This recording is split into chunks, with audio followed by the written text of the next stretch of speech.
Jeudi 29 novembre, l'émission Complément d'enquête consacrée à Cyril Hanouna a été diffusée sur France 2. Ce vendredi 1er décembre, l'animateur vedette du PAF a décidé de consacrer l'édition quotidienne de Touche pas à mon poste à une analyse de cet épisode particulier. Ça a été vraiment sympa. Quelle belle soirée. L'ambiance était électrique, comme lors d'une finale de Coupe du Monde. On aurait dit un France-Maroc, mais sans les drapeaux. Je tiens à remercier France Télévisions en les remerciant sur toutes les photos de moi. Ils m'ont régalé. Vous pouvez imaginer ce que les étrangers pensent en voyant la tête du parrain de la télévision française, ils doivent se demander dans quel état est la France. Regardez la tête du parrain de la télévision française. On dirait un pêcheur à la mouche, a-t-il déclaré en introduction.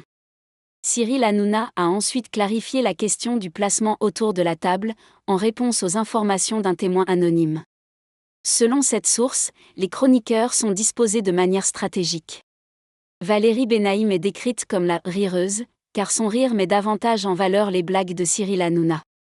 La première place à droite est attribuée à son copilote, tandis que la dernière du même côté est qualifiée de « potiche ». Cyril Hanouna a tenu à rassurer Polska, présente ce soir-là dans Touche pas à mon poste, en affirmant « Ce n'est pas du tout la place de la potiche ici. C'est n'importe quoi.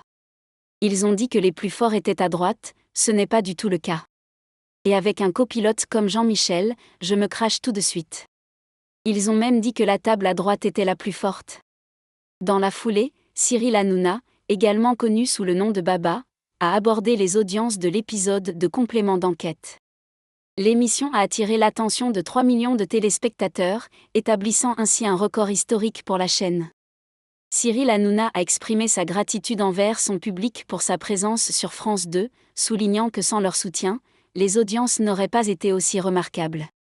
Jacques Cardoz, ancien animateur du magazine, a également souligné que les scores auprès des jeunes n'avaient jamais été aussi élevés, démontrant ainsi que le public de Touche pas à mon poste avait également suivi ce numéro de complément d'enquête auquel Boba a participé.